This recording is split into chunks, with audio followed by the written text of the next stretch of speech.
अभी एक फैशन हो गया है, अम्बेडकर अम्बेडकर अम्बेडकर अम्बेडकर अम्बेडकर अम्बेडकर। इतना नाम अगर भगवान का लेते हैं तो 7 जन्मों तक स्वर्ग मिलता था। तो मैं तो ये कहूँगा कि जो इस तरीके की सोच के हैं उनको जल्दी ही स्वर्ग नसीब हो जाए। बड़ी जिम्मेदारी के साथ बयान है आपका। बिल्कुल मैं चाहता हूँ कि अगर स्वर्ग ही सब कुछ है तो उनको बहुत जल्दी स्वर्ग नसीब हो जाए।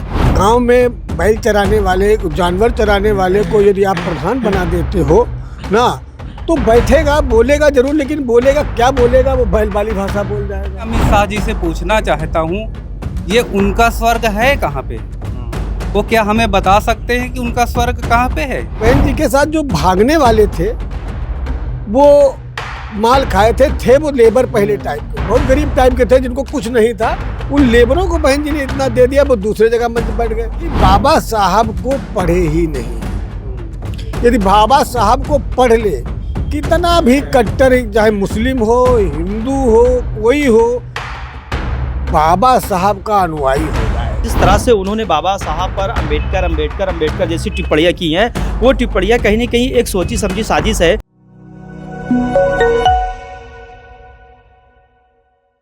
नमस्कार, आप देखना शुरू कर चुके हैं खुदरंग और मेरा नाम प्रशांत है। 24 तारीख को एक बहुत बड़ा प्रोटेस्ट, बहुत बड़ा आंदोलन बहुजन समाज पार्टी की तरफ से प्रस्तावित है।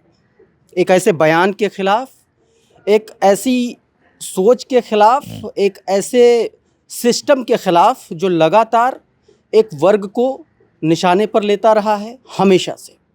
बात करेंगे बाबा साहेब डॉक्टर भीमराव अंबेडकर के खिलाफ दिए गए देश के गृह मंत्री, देश के नंबर 2 अमित शाह के खिलाफ जिस तरीके से उन्होंने बयान दिया, जिस लहजे में बयान दिया, उसकी बात करेंगे।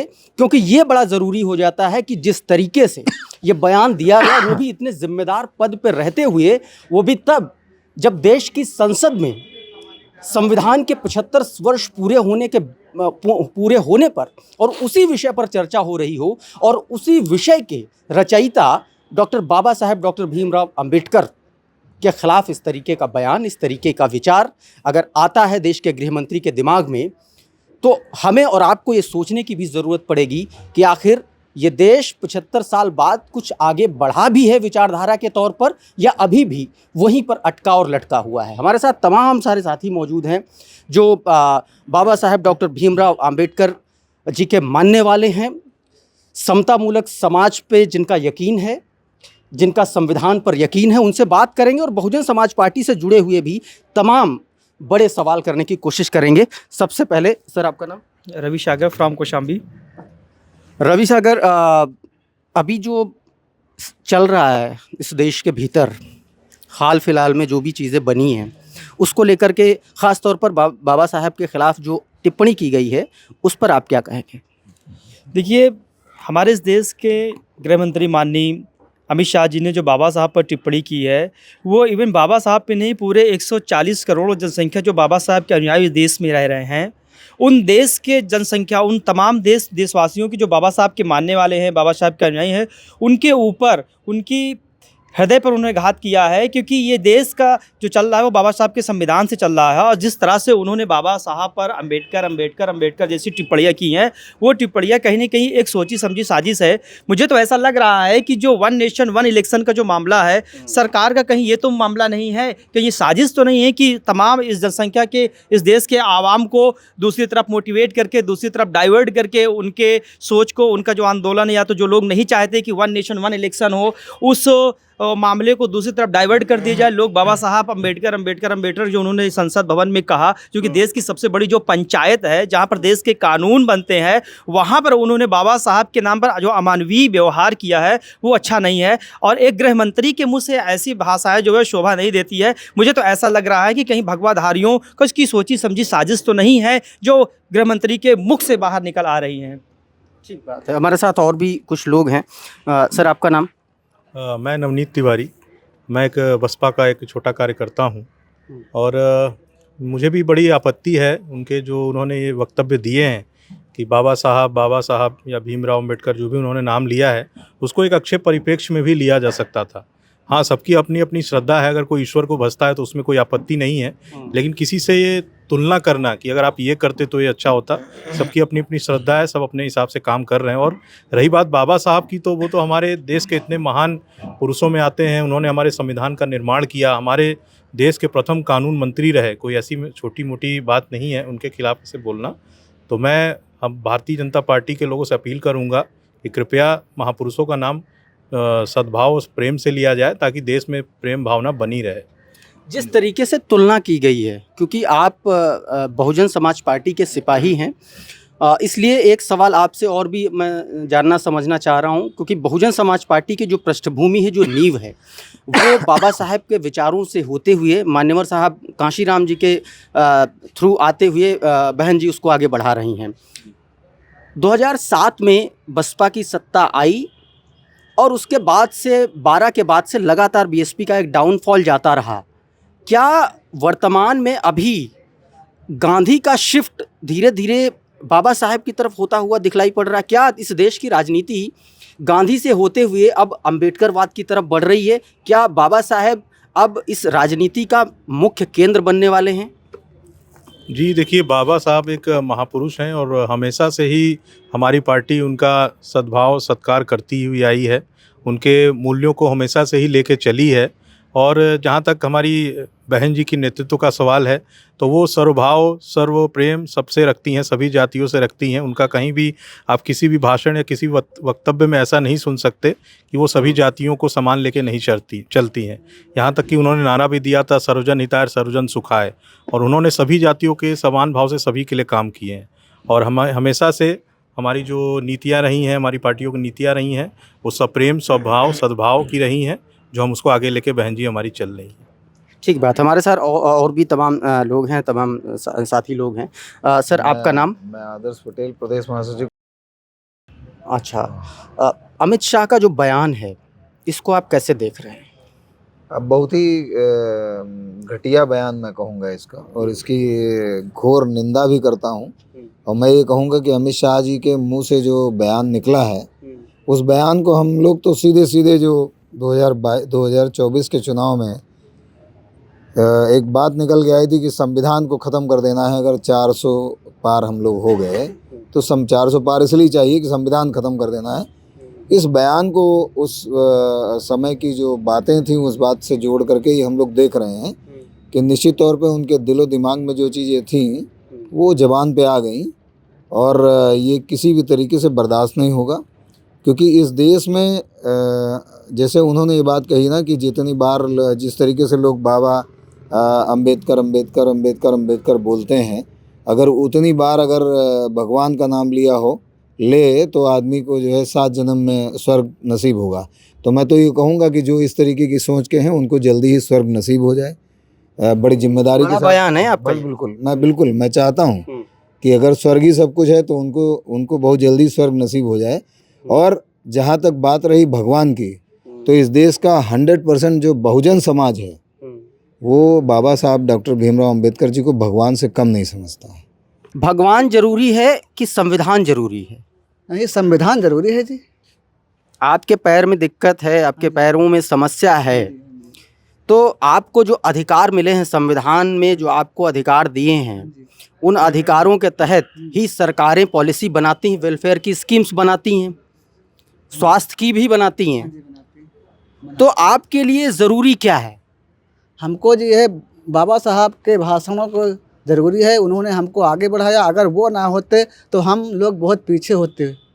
हमको बाबा साहब ने संविधान बनाया है। अगर बाबा साहब संविधान ना बनाया होता तब हम लोग बहुत पीछे होते, हम लोगों की इज्जत नहीं होती समाज में। आपको लगता है कि इज्जत मिल पा रही है या भेदभाव हो रहा है अभी भी सोसाइटी में? अभी भी भेदभाव हो रहा है। अगर बाबा साहब ना होते हम लोग बहुत पीछे होते। बाबा साहब डॉक्टर भीमराव अंबेडकर ने संविधान बनाया ना होता तो बाबा साहब डॉक्टर भीमराव अंबेडकर कितने में संविधान बनाया? 11 माह 18 दिन में संविधान बनाया था बाबा साहब ने। अगर बाबा साहब संविधान ना बनाया होता तब हम लोग बहुत पीछे होते। ठीक बात है। और भी तमाम लोग हमारे साथ। सर, अपना नाम बताएं प्लीज़। मेरा नाम महेश चंद्र वर्मा है। मैं लखनऊ हाई कोर्ट में वकालत करता हूँ। अच्छा, वकील साहब हैं हमारे साथ। थोड़ा सा, चूंकि जब बात संविधान की हो रही है और सामने वकील साहब हैं, तो बात उसी तरीके से होनी चाहिए। अमित शाह जी का बयान, देश के गृह मंत्री। अमित शाह यदि पढ़े लिखे होते, संविधान का एक आर्टिकल उनको याद होता और बाबा साहब के ज्ञान का भंडार विश्व लेवल पर बनाया जाता है। उनको 192 देश मूर्तियां लगाते हैं और भारत एक ऐसा देश है जहां विश्व में 193 देश हैं जिसमें भारत है, वहां मूर्तियां तोड़ी जाती हैं। बाबा साहब का योगदान विश्व में मूर्तियां लगाई जा रही हैं। क्यों लगाई जा रही हैं? बाबा साहब की पहली पीएचडी और बाबा साहब की दूसरी पीएचडी और फिर तीसरी पीएचडी पर शोध होकर के 2 साल के अंदर उनके यहाँ वो कार्य शुरू हो गए। सबसे पहले बाबा साहब की एक पीएचडी आती है औद्योगिक, पहली पीएचडी। उस पीएचडी से वहाँ के अंग्रेजों ने आप जो किताबें पढ़ी वहाँ समिट बना करके वहाँ फैक्ट्रियाँ लगने लगी, अपना अपना काम करने लगे। फिर दूसरी पीएचडी बाबा साहब की आती है जल नीति। उस जल नीति 17 में आ जाती है, तो उस जल नीति पे 18 में अमेरिका, जापान, ये सब लोगों, सब देशों में जितने गुलामी से निकलते गए वहाँ अपनी एक क्रांति फैला दी और नहरें और बांध बनाने लगे। बाबा साहब की एक महत्वपूर्ण पीएचडी आती है the rupees of problem, economics में ही। तीनों इकोनॉमिक्स की बहुत, और लोग कहते हैं कि बाबा साहब को कानून मंत्रालय तो एक्सीडेंटली मिल गया, वो चाहते प्लानिंग ही थे उस समय पहली कैबिनेट में नेहरू की। वो कैबिनेट की बाबा साहब के चयन, वहाँ जो इलेक्शन में जो उनकी नियुक्तियाँ होती थी वो कमेटी गठित होती थी, कमेटियों के तहत मिलती थी। बाबा साहब किसी में प्लानिंग में जाते, नंबर 1 के थे, कानून के बहुत बड़े ज्ञाता थे, इसलिए उनको कानून मंत्री दिया। इस पे हम लोग नहीं कह सकते, लेकिन भारत के लोग अभी बाबा साहब को पढ़े ही नहीं हैं। यदि बाबा साहब को पढ़ ले, कितना भी कट्टर, चाहे मुस्लिम हो, हिंदू हो, कोई हो, बाबा साहब का अनुयायी हो जाएगा। हमारे यहाँ लोग कहते हैं कि बाबा साहब ब्राह्मण के खिलाफ, बाबा साहब ब्राह्मण के खिलाफ नहीं थे, ब्राह्मणवाद के खिलाफ थे। अमित शाह किस बात के हैं उनको पता ही नहीं है, मोदी जी किस बात के हैं उनको पता नहीं, जहाँ जाते हैं वही बन जाते हैं। क्या आपको लगता है कि जो इस देश में, हमारे समाज में सैकड़ों साल से, हजारों साल से चलता आया, गलत चीज़ें जो चलती आईं, उसको एक तरीके से यूज टू हो गया आदमी, तो वो बात आदमी संसद में भी बोल दे रहा है और उसको लगता नहीं है कि हमने कुछ गलत बोला? देखो, एक गांव में बैल चराने वाले, जानवर चराने वाले को यदि आप प्रधान बना देते हो ना, तो बैठेगा, बोलेगा जरूर, लेकिन बोलेगा क्या बोलेगा, वो बैल वाली भाषा बोल जाएगा। यदि ये लोग पढ़े लिखे होते, संसद में बात करें, तो एक तो आप संवैधानिक पद पर गए हैं, तो संवैधानिक पद पर जाने के बाद में आपको वो शब्द बोलना है जो समाज में किसी को दुख दर्द न पहुंचाए।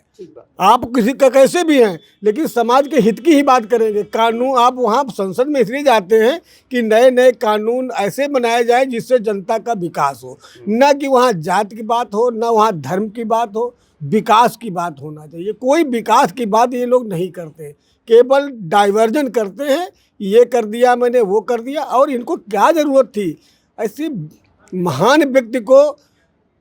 अंबेडकर हम लोग परम पूज्य बोधसिद्ध बाबा साहब भीमराव अंबेडकर कहते हैं, उनको नाम लेने के भी तमीज नहीं, तो क्या आदमी ऐसे करेंगे? ठीक बात है, ठीक बात है। बहन जी की भूमिका पर एक सवाल मैं आपसे करना चाह रहा हूं, और बसपा की ख़ास तौर पर बहुजन समाज पार्टी लंबे वक्त से, क्योंकि हमेशा से जो बहुजन समाज पार्टी की काइंड ऑफ पॉलिटिक्स रही, वो रही संगठन की कैडर में जाकर के उस तरीके से काम करने की। प्रोटेस्ट वाली नीति बहुजन समाज पार्टी कम अपनाती हुई दिखती है। मान्यवर साहब भी कहा करते थे कि हम जिस वर्ग का प्रतिनिधित्व करते हैं, जिसकी बात करते हैं, वो इतना ताकतवर नहीं है कि वो थाना कोर्ट कचहरी के चक्कर लगा पाए। अब बसपा एक नए अवतार में दिख रही है, कैसे देखते हैं उसको? कुछ बहन जी का स्वास्थ्य की बात हो या बहन जी के कुछ नेताओं की बात हो, कुछ बहन जी को जो फीडबैक देते हैं, जैसे बहन जी ने स्मारक बनवाए और 2012 तक स्मारकों पे बहन जी आती थी, और 2014 में 16 में वो काशीराम स्मारक पर गई। उसके बाद बहन जी नहीं गई। पता नहीं किसने क्या बता दिया कि वो कार्यालय में ही फूल माला चढ़ाती हैं। इससे थोड़ा हमारा डाउन हुआ, लेकिन हम मनोबल हमारे कार्यकर्ताओं को डाउन अचानक से जाग गई है बसपा। बहन जी हर समय जागी रहती। बहन जी के ट्वीट तो आते रहते हैं। बहन जी के साथ जो भागने वाले थे वो माल खाए थे वो लेबर पहले टाइप के, बहुत गरीब टाइप के थे जिनको कुछ नहीं था। उन लेबरों को बहन जी ने इतना दे दिया, वो दूसरे जगह मंच बैठ गए। वो हमारे बसपा के सिपाहियों को इतना धमका दिए कि वो निकलना मुश्किल हो गया। तो इसी कारण डाउन हुआ बहन जी। क्या बहन जी तो समाज के लिए लगी रहती है, लेकिन डाउन हम हुए। हम लोगों ने बहन जी को सपोर्ट नहीं किया। मतलब जिन पे भरोसा जताया गया उन लोगों ने गद्दारी की और बहन जी को मिसलीड किया। ठीक बात है सर। आपका नाम? राम सागर।